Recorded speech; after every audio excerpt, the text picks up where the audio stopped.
Uri wameze bite amasomo? Meze neza. Uratsinda se? Mu 10? Oya. Muri 5? Ujye uwa mbere? Ni mukuru wanjye. Niwe wakwigishije? Yego. Ubu nawe ushaka kwigisha undi muntu? Yego. Feri. Nge na feri ngiraho. Nge na feri. Ariko hari iriho. Hari iriho na kibazo arayifata. We kubera iki ntayiriho? Nge rimwe na rimwe nyine hari ibintu njya nkora bisaba ko feri tabiriho.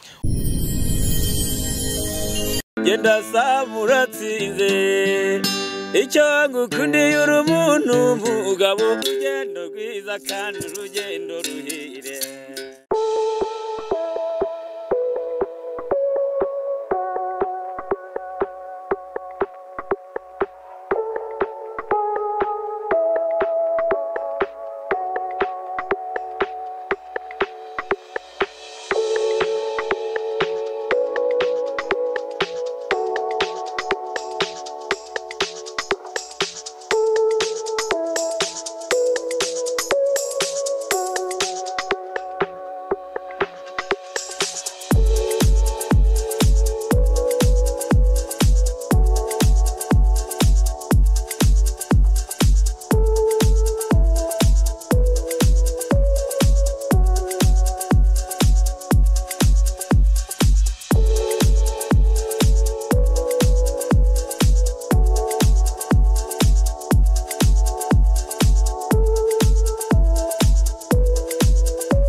iyo ukiri kwiga ubu warabimenye utambeshye uba ushaka kumanuka hano ukagera nawe rizani nayirenga. oya se ririya korosi warikata ryo munsi yo kwa muganga ntaho aha duherereye mu murenge wa Kinyinya nimba atari Murama ni Gashara ibintu uko ari bibiri ubwo ni muri Murama kuko icyo nzi cyo nuko Gashari ririya hirya hano ni muri Murama hari niho duherereye.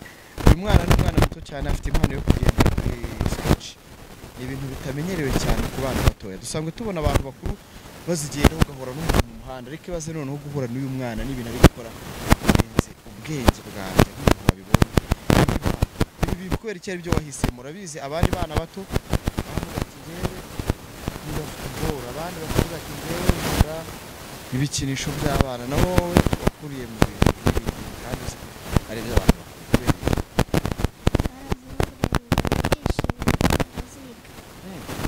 ninde muntu wabanje kukuguza kuzigendaho nawe mama yarabyemeye yego na dadi yarakubwiye nta kibazo yego ubwo rimwe na rimwe pine ryafungutse nihe wavunitse nawe aya wibeshye ndahamagara umuntu wakwigishije ninde wakwigishije harya n'uyu nguyu yitwa nde Zabayo Theogene mupfana iki ni mukuru wanjye niwe wakwigishije yego ubu nawe ushobora kwigisha undi muntu yego none se ibyo byose umuntu wese yabavuga ati ninkura nk'umwana wiga mu wa kabiri uba wumva nukuru uzaba iki umutwazi wa skate n'ubundi uzabikomeza yego kwiga nabyo mubikomerezeho uzabifatanya byose ni ukuvuga ati ngibi nzabikora ku buryo uzajya usohokera n'igihugu yego uzigendaho yego uri umusportif ni ibintu byiza cyane ku ishuri bimeze bite amasomo bimeze neza uratsinda se yego hari ukuntu bavuga ngo abana baba bafite impano ubusanga ngo biroteye hariho umutuku nawe niko bimeze ujya uba nko muri bangahe ba mbere muri 30 oya muri 20 oya mu 10 oya muri 5 ujya uba wa mbere birote yawe iri hehe ibiri mu rugo ubu utahanza gusura mu rugo yego dutwe wereke abantu birote niki kintu ukunda gutsinda cyane mu bintu byose ujya wuzuza English icyongereza urakizi wiga ku kigo bita ngo iki JS Remera wiga Remera harya Remera irimo hano oya iba ni groupe scolaire ya Remera iba mu murenge wa Remera utuye naho ukajya kwiga Remera okay ni byiza cyane ibi bintu rero byawe ati nzabikomeza ariko ndi no kwiga kubera ko nkunda kwiga kubera ko kwiga ari byiza cyane ati kandi niyo naba n'umuntu mukuru ngakora n'akandi kazi nzabikomeza cyane nta muntu se uratangira nyine kuba yagufasha kuko impano yawe irashimishije iyo tubabanye bagenda badutera inkunga urabona nk'umuntu ugutera inkunga uvuga ati uyu mwana ndamwishimiye kubera ko uburyo ubikora birashimishije cyane oya ntabwo uramubona ngahamagara coach wawe mubwira kwegere wahamagara mubwira kwegere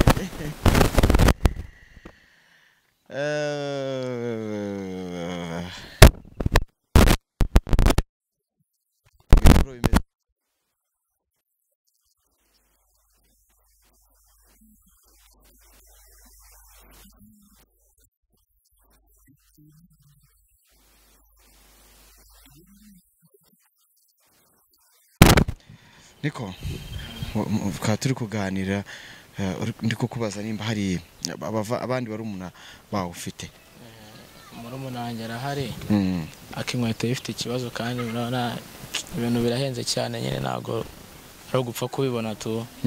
nawe arabizi se ariko uyu mwana ashobora kuba ari we muntu ubizi cyane. Mubone yigisha ashobora kuba ari we wa mbere mu bandi wigisha. Kubera iki wahisemo gufata umwana? Ibyo byose aracyari muto, ntutekereze ko ashobora kumanuka gutya abe yanakubita n'umutwe hasi bibi ikibazo. Nuko nabonaga bikunda nyine narabitwaraga mbere za kubivaho nyine ariko akajya nshyira ku gitutu ngo nanjye nzamwigishe birangira nawe mugure nyine ariga mbona arabifashe. Ubusanzwe ufite abana wigisha? Yego ari nk'umuntu w'umubyeyi afite umwana we yaza ukamwigisha nta kibazo? Dukorera hariya Kacyiru ku kigo cyitwa Blooming Birds hari haruguru ya Minagiri nyine. Biremewe ko umubyeyi afata umwana we ahantu hose yaba ari akaza ukajya umwigisha? Biremewe yaza akiga. Mubo wigisha se ntabamaze kugenda bakubagurika bagira ute? Wapi nta kintu baba. Kereka njyewe nyitwariye kuri matera.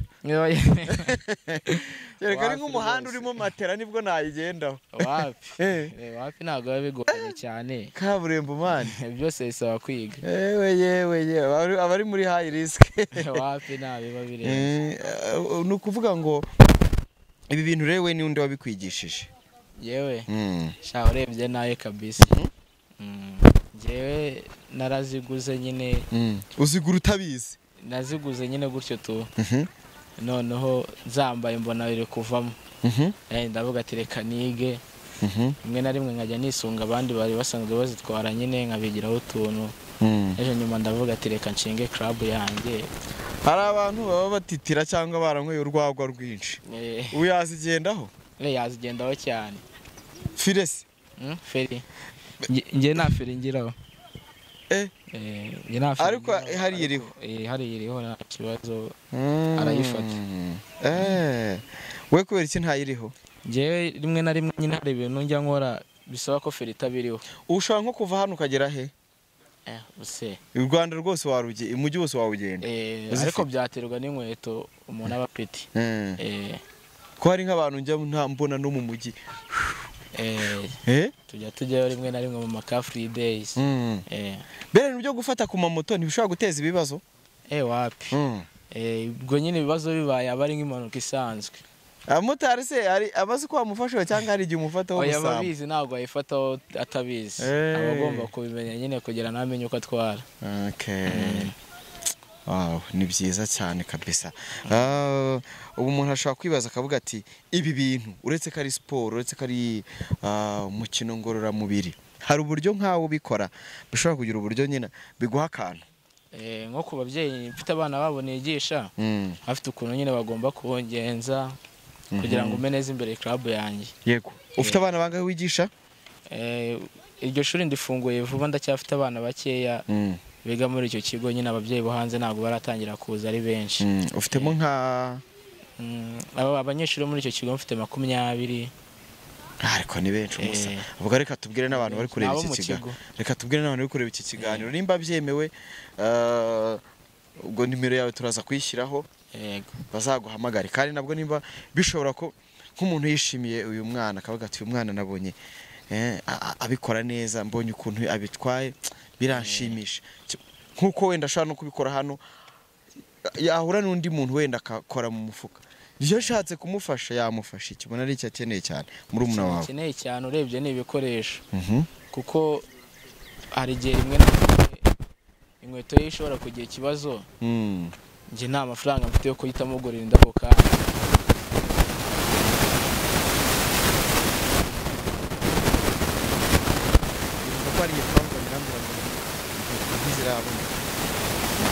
Izi nkweto zigura ngahe? Inkweto. Reka tugereranye nk'izi yambaye. Izi yambaye naziguze 80. Zanjye zo zihagaze 80 nyine tu. Bisaba no gutumiza ntago ziba zihari nyine mu Rwanda. Ahubwo nasaba abantu bafite ubushobozi ko bashoramo imari nyine bakajya baturangura amaskete tukabasha kugura. Cyangwa ni ukuvuga ngo ano magazi ya siporo mu Rwanda ntaza bafite? Nta magazi rimwe zifite? Zifite amagazi akomeye za za Hopeline dufite za Hopeline Solution. twarazibuze rwose. Mwarazibuze? Ahubwo nabo twabasaba bakajya bazizana rwose. Ndaza kuguhamagarira boss waho ko nabo ni abantu dukorana cyane, ndetse n'abantu bari kureba iki kiganiro bakeneye imyenda ya siporo n'ibikoresho bya siporo bajye muri Hopeline Sport mu mujyi babashe kubikora. Rero njyewe uyu mwana ikintu apare y'inkweto ibindi bintu ashobora gukora yambaye birimo imyenda ya siporo ndabimwemereye, nzamujyana muri Hopeline. Uvuga Hopeline. Nzakujyana muri Hopeline Sport. Hopeline Sport. Okay. Hopeline Sport nzakujyana, wowe uzamvugisha ari muri weekend aze tugende bagukorere umupira uriho amazina yawe, bakurebere n'utundi tuntu twa siporo. Wenda inkweto kwera batazifite ntago nazi kwemerera, ariko nk'abantu ubwo niyo ni support yanjye nkwemereye. Ku buryo noneho uzajya ujya gukora wambaye nyine wifunze neza. Niba naba ngombwa nimba hari n'ingofero bambara bari kugenda naga n'ibiki na grooves byose ubu bifite kandi umeze neza cyane, kuko ibintu ukoze impano ufite ni impano iri hejuru cyane. N'abantu uri kureba ikiganiro ubwo ndashyiraho nimero y'umuvandimwe we ukeneye kuba supportinga abafashe cyane. Hari ukuntu umuntu yabonye ibintu arimo hari umurongo mwiza ajya kureba n'umuvandimwe cyangwa n'inshuti ye, mpamvu ki wahereye kuri barumuna bawe wigisha? Nagombaga kubanza nkigisha abanjye abandi nkabajyaho nyuma, kuko ntago nari gufata ngo ngiye kwigisha abantu ku gasozi narigisha abanjye, ntago bari kunyizera nyine tu. Mpamvu nabahereyeho babimenye bagenda batuma abandi baza nyine. No muri zince nta bandi bana wigisha? Barahari nka babiri. Nabo bamaze kubimenya neza? Barabimenye. Reka ngere ngo kubera gukunda impano niyo mpamvu natwe tuba turi hano kugira ngo umusaza mushyigikire. Harya wambwiye ko witwa Ndemusubize microphone, abanza ambwira ukuntu bimeze bite. Harya wambwiye ngo witwa Habineza Sylvain. Rero icyambere ugomba kubanza kwiga, sibyo? Yego. Uriya mwanya wa mbere nuwuvaho ire ya myenda ntago nzayiguha. Password ni ugukomeza kuba uwa mbere, kuko n'ubundi iriya myenda tuzajya kuyifata muri vacances ejo bundi n'ufunga tuzajyana. Ikindi kandi nzaguhuza n'abandi bana bose bafite impano. Hari abandi bantu by'ubona bafite impano kuri YouTube nk'abande ngira nk'umwana wese ujya ubona kuri YouTube mujya kungana, yaba aririmba, yaba akina filime, yaba avuga imivugo, yaba agira ate. Ntabwo nzi kuri YouTube ariko hari igihe mpura nabo. Hari igihe uhura nabo? Nzaguhuza n'abana rero ubibwire grand frère uti nyereka abana batwika, nyereka abandi bana batwika kuri YouTube ku buryo tuzahura nabo. Hari ibyo tuya dukora tugahuza abana mu gihugu bafite impano, ubwo nawe uzazamo rero. Muri icyo gihe nawe uzazamo, kubera ko impano yawe nawe ni nziza cyane, nanayishimiye ukomereza aho ngaho. Ibi rero kwari kugira ngo twereke abantu, igihe abantu benshi bajya bakunda kubona abantu bagenda kuri bakavuga ati ni ibintu nyine bikora abantu bakuru. Ndakeka ko uyu mwana ari we mwana muto uzigenda. Hari n'abandi bari munsi ye? Hari abandi urabafite se? Muhe microphone atubwire. Hari abandi bantu ufite bari munsi y'uyu nguyu? Barahari. Amaye.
genda saba uratsinze icyo ngukundiye uri umuntu mugabo urugendo rwiza kandi urugendo ruhire